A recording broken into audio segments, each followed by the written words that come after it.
இலங்கையில் ஏற்பட்ட டிட்வா புயல் காரணமாக ஏராளமான சேதங்களையும் அனர்த்தங்களையும் இலங்கை மக்கள் எதிர்கொண்டுள்ளனர். இந்த நிலையில் இலங்கைக்கு பல்வேறு சர்வதேச நாடுகளும் தங்களுடைய மனிதாபிமான உதவிகளை வழங்கி வருகின்றன. பல உலக தலைவர்கள் ஜனாதிபதியிடம் தமது அனுதாபத்தை தெரிவித்ததோடு தொடர்ச்சியாக ஆதரவளிப்பதாக அறிவித்துள்ளனர். இந்த நிலையில் இந்த காணொளியில் ஜனாதிபதி ஊடகப் பிரிவு வெளியிட்டிருக்கின்ற விவரங்களை தொகுத்து தரப்போகிறேன். இந்த காணொளியில் எந்த நாடுகள் எவ்வாறு உதவி இருக்கின்றன என்கின்ற விவரங்களை நாங்கள் பார்க்கலாம். நூற்றுக்கணக்கான உயிர்களை பலியெடுத்து லட்சக்கணக்கான மக்களை இடம்பெயரச் செய்த டிட்வா சூறாவளியால் ஏற்பட்ட பேரழிவிலிருந்து நாட்டை மீள கட்டியெழுப்புவதற்கு சர்வதேச மட்டத்தில் தொடர்ந்தும் பெரும் ஆதரவு கிடைத்து வருகிறது. பாதிக்கப்பட்ட மக்கள் அவர்களின் வீடுகள், சொத்துக்கள் மற்றும் உட்கட்டமைப்பு வசதிகளை மீண்டும் கட்டியெழுப்புவதற்கான முயற்சிகள் விரிவடைந்து வரும் நிலையில் உலகெங்கிலும் உள்ள பல நாடுகள் தங்கள் ஆதரவை தெரிவித்துள்ளன. எமது நாட்டின் பிரதான நட்பு நாடுகள் நேரடியாக தலையிட்டு உதவி வருகின்றன.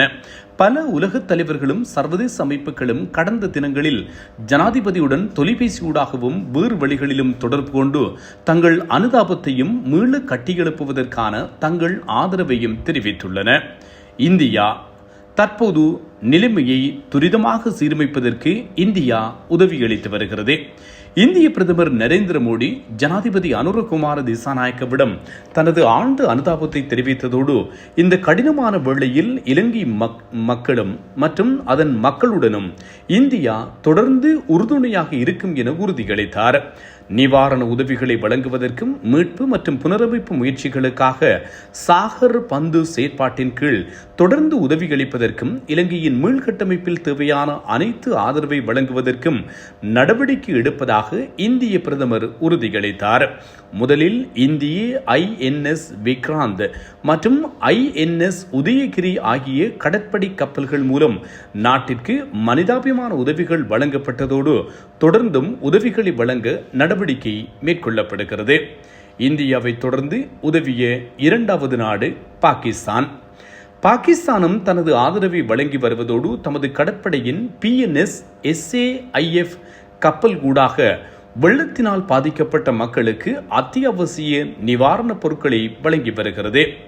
அமெரிக்கா ஆற்றம் கரைகளை வலுப்படுத்தவும் நீர்மட்ட உயர்வை கட்டுப்படுத்தவும் அமெரிக்கா 20,000 பொலிசெக் உரைகளை நன்கொடையாக வழங்கியது. அதே நேரத்தில் ஜெனரேட்டர்கள், அடுப்புகள், தண்ணீர் தொட்டிகள் மற்றும் கூடாரங்களை உலக உணவு திட்டத்தின் ஊடாக வழங்க உள்ளது. தெற்கு மற்றும் மத்திய ஆசியாவிற்கான அமெரிக்க விசேட பிரதிநிதி செர்ஜியோ கோர் ஜனாதிபதியுடன் கலந்துரையாடல் நடத்தியதோடு அமெரிக்காவின் தொடர்ச்சியான ஆதரவுக்கு இலங்கை சார்பாக ஜனாதிபதி நன்றியை தெரிவித்தார். தற்போதைய அனர்த்த நிலைமையை உன்னிப்பாக கண்காணித்து வருவதாக தெரிவித்த கோர் அன்புக்குரியவர்களை இழந்த குடும்பங்களுக்கு தனது ஆழ்ந்த இரங்கலை தெரிவித்தார். மேலும் இந்த கடினமான நேரத்தில் இலங்கைக்கு அமெரிக்கா தொடர்ந்தும் துணை நிற்கும் என்பதை வலியுறுத்தினார்.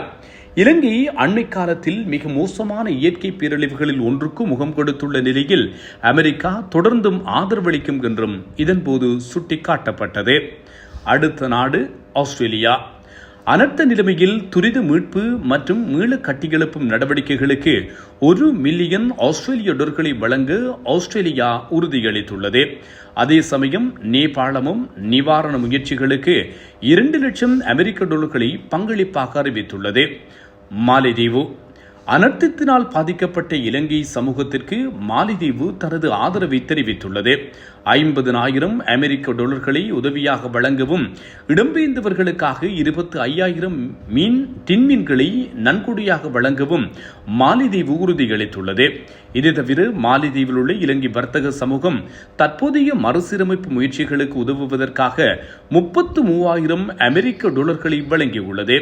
இலங்கையில் உள்ள ஐக்கிய நாடுகள் சபையின் அலுவலகம் மீட்பு, அவசர உதவி வழங்கல் மற்றும் துரித மீள கட்டியெழுப்பும் நடவடிக்கைகளுக்காக உதவி வழங்கி வருவதோடு தேவையான ஒருங்கிணைப்புகளை மேற்கொண்டு வருகிறது. இதற்கிடையில் சீனா, துருக்கி, கியூபா, பங்களாதேஷ், ஐரோப்பிய ஒன்றியம், பாலஸ்தீனம் நிகரகுவா உள்ளிட்ட பல நாடுகள், பல சர்வதேச பங்காளிகளும் இந்த அனர்த்தம் மற்றும் மறுசீரமைப்பு முன்னெடுக்கப்படும் இந்த நிலையில் இலங்கைக்கு ஆதரவு வழங்குவதாக உறுதியளித்துள்ளன. அனர்த்த முகாமைத்துவத்திற்காக கிடைக்கும் இந்த ராஜதந்திர கூட்டாண்மை மற்றும் வலய ஒத்துழைப்பு இலங்கையின் மீளமைப்பு முயற்சிகளை துரிதப்படுத்தி வலுப்படுத்தி வருகின்றவை குறிப்பிடத்தக்கது.